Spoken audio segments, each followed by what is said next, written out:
A new video for you guys to basically get back in the groove since we are starting the new year. I'm starting it off with Tesla on a weekly time frame because yes, Tesla is expected to be pulling back. Last time we did the video was around here. It looks like we were looking for a descending bull flag and breakout, and basically we got it. So excuse me, sorry about that. So I'm gonna actually remove these doodles, and now we can see we are kind of getting into an extended rise. And how I would like to show this, is something like this.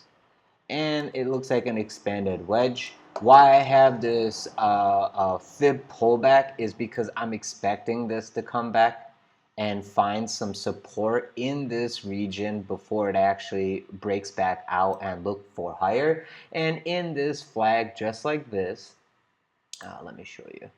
Just like this, I'll be looking for us to do a descending channel for me to accumulate into before that upside break. So I am not going to be rushing to buy over here at 400 and whatnot. That's kind of where I would have been shorting and basically buying calls or selling puts, whatever you want to do to cover your asset in the long term.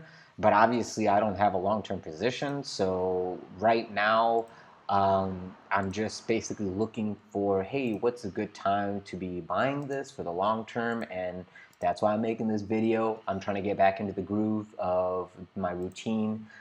This year, I am accumulating a bunch of dividend stocks. I'm building the same portfolio I did in altcoins, but I'm doing that now with equities for my retirement portfolio. I'm turning 38 this year, basically in about 3 months, and I've always been cash heavy and crypto heavy. And this cycle is basically the last bull cycle I was expecting in crypto. So as people expect to take profit off the table, they'll be parking it into assets, and all I'm looking for are assets that are underperformers. So something like this is not something I'm jumping into. I'm waiting for my time. Maybe April, maybe July, whenever it gets ugly, maybe even close to October, I'll probably be looking to accumulate this around $300, and I'll resell it back around 400, whatever. It's like $100 move. People are probably not expecting stuff like this. They're probably just looking for this to go up, and that's totally that's okay. I'm not looking for this thing to pull back, but you're already looking at about a 23% pullback from the top. I would like to start accumulating around 50%. So 300 is only 37. 50% comes in around $230, $240. Do I expect us to get that low on an asset that's this strong? No. But if I'm going to get into this for the long run, I will probably not have more than 5-10% of my position at 375, and then maybe 25-30% at 304, because I know that we have the potential to go another $100 down to 230, and that's where I want to accumulate 50% or more of my position. So that's my plan moving forward with Tesla. How you guys want to go about it, go for it. I'm showing you this on a weekly chart, so I have plenty of time to do what I want to do. I don't have to rush into any kind of like forced accumulation, like basically FOMO. You can see right here between $300 and $375 was very, very, very, very good opportunity for anyone to buy. You can see this was a nice bullish accumulation on a rising trend line, and that's what we are getting right here. So right now, this first bounce that we got is actually really healthy on a daily. The thing is, you're at resistance here at $408. $408, you have to close above that daily for continuation, and your resistance is right here at 450. So until you can break this, how do you want to call it? Rolling hill distribution. Okay, until you break this rolling hill distribution, there is no real upside to concern yourself with. It's all going to be lower highs and lower lows until we make that new higher high and break out of this yellow triangle warning, whatever that we got going on here. You see it? I don't know if you see it. Right here.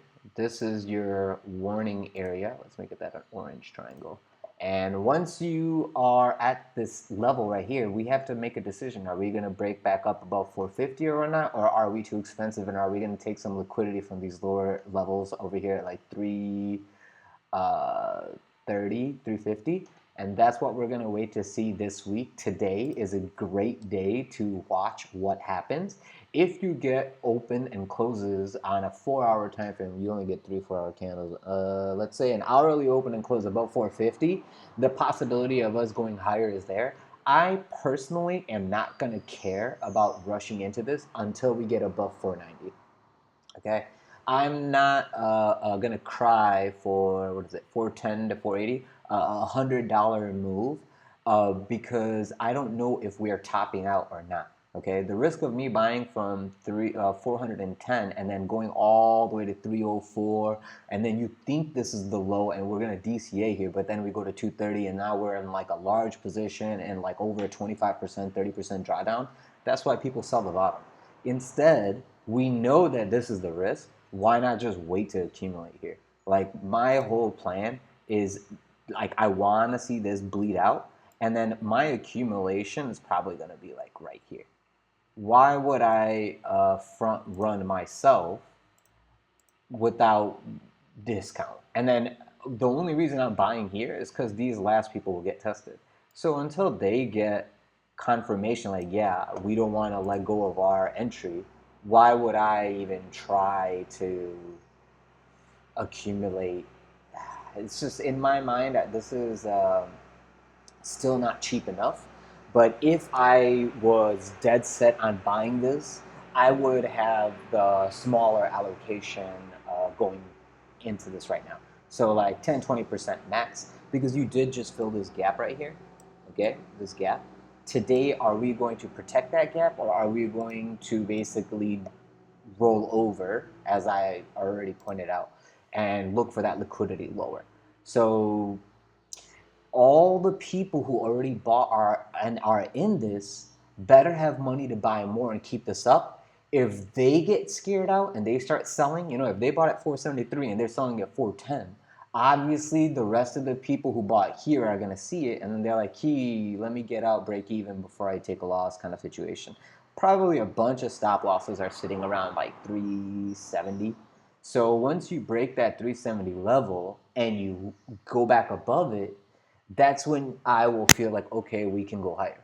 If we break that 370 and you see weakness and like faster selling, then we know that this is a head and shoulders situation that's possibly setting up. I don't know if you guys see this, but like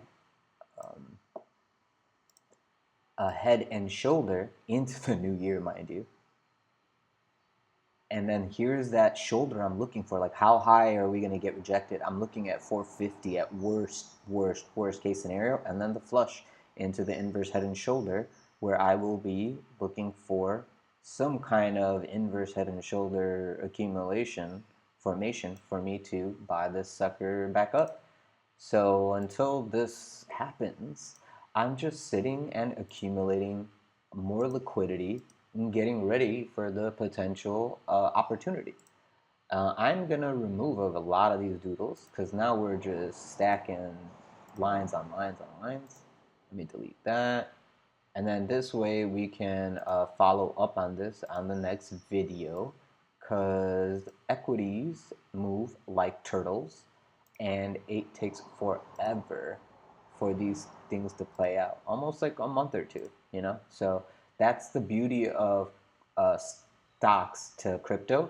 Stocks give you plenty of time to do what you want to do, and you don't have to like rush. There's no need to rush. It's just that's FOMO you're feeling. When you're rushing, that's FOMO. Don't feel the FOMO. You have plenty of time. Yeah, this markets aren't going anywhere, man. They're here and they're gonna stay here for a long term. People thought crypto was gonna disappear. It's still here.